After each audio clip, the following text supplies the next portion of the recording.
Tahukah kalian siapakah Raja Hayam-Wuruk? Ya, Raja Hayam-Wuruk adalah raja dari Kerajaan Majapahit. Yuk kita simak videonya.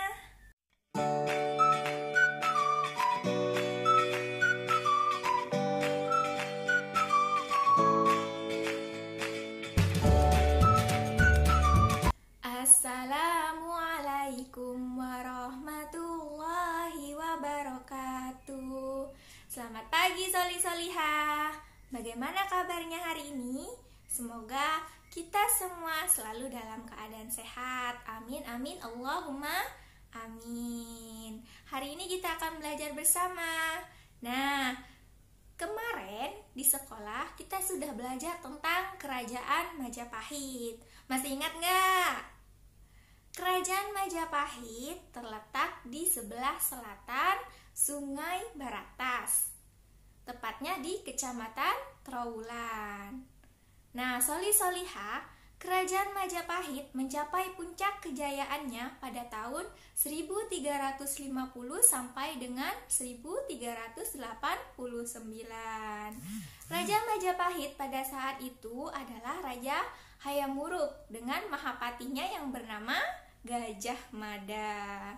Hari ini kita akan belajar yaitu tematik 4E, subtema 1, pembelajaran 6.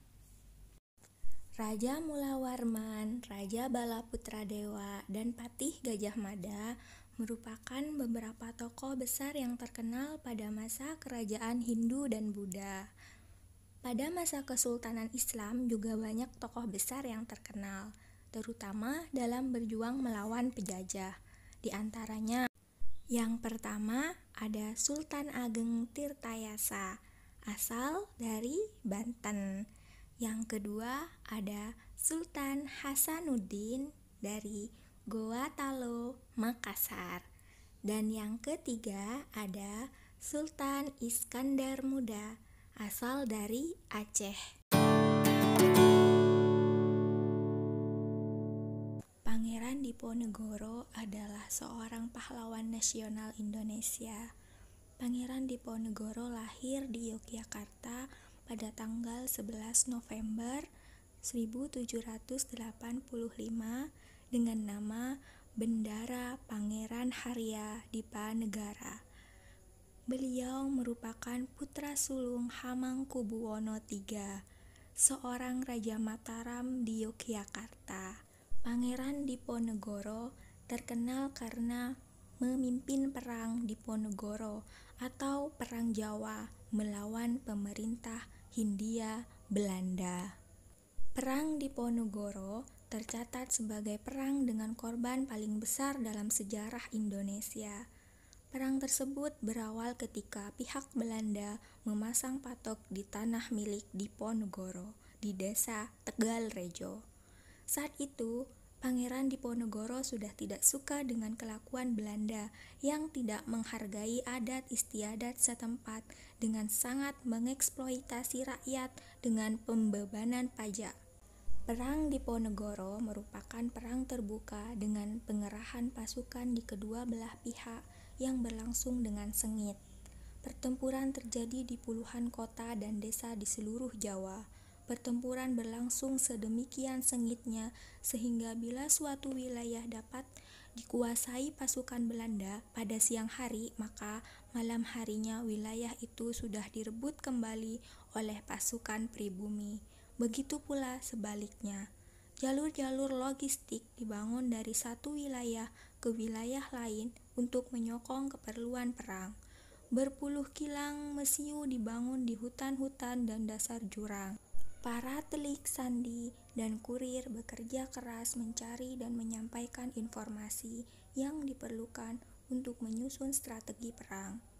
Informasi mengenai kekuatan musuh, jarak tempuh dan waktu, kondisi medan, dan curah hujan menjadi informasi utama untuk menyusun taktik serta strategi yang jitu. Serangan besar rakyat pribumi selalu dilaksanakan pada bulan-bulan di musim penghujan. Karena hujan yang deras membuat gerakan pasukan Belanda terhambat. penyakit malaria dan disentri turut melemahkan kondisi fisik, bahkan merenggut nyawa pasukan Belanda. Oleh karena itu, bila musim penghujan tiba, gubernur Belanda akan melakukan berbagai usaha untuk genjatan senjata dan berunding. Ketika genjatan senjata terjadi, Belanda akan menyebarkan mata-mata di desa dan kota untuk menghasut, memecah belah, bahkan menekan anggota keluarga para pangeran dan pemimpin perjuangan rakyat yang berjuang di bawah komando Pangeran Diponegoro.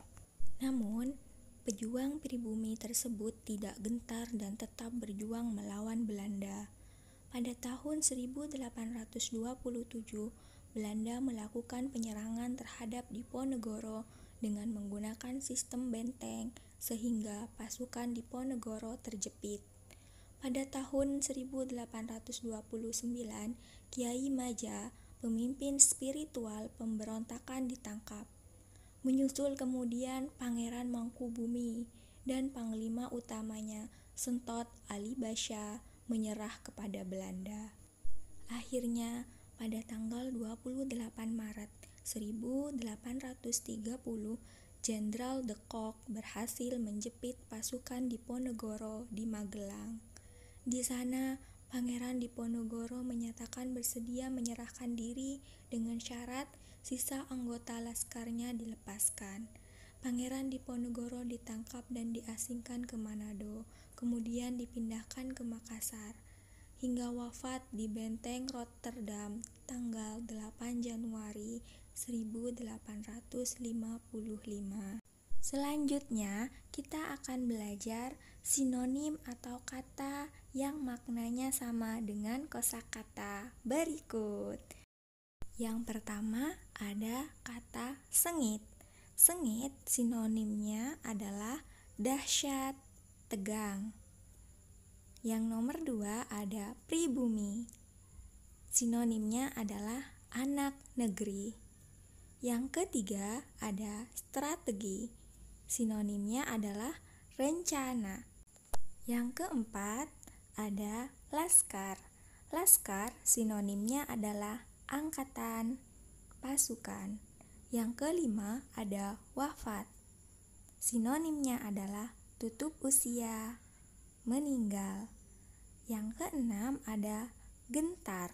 Sinonimnya adalah getar atau gerak. Yang ketujuh ada kondisi.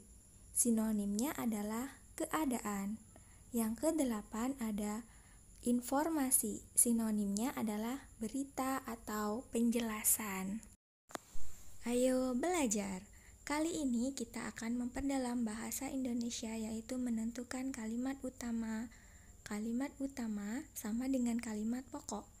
Setiap paragraf terdapat kalimat utama dan kalimat penjelasan. Kalimat utama hanya satu, sedangkan kalimat penjelas dapat lebih dari satu. Kalimat utama terdapat di awal atau di akhir paragraf.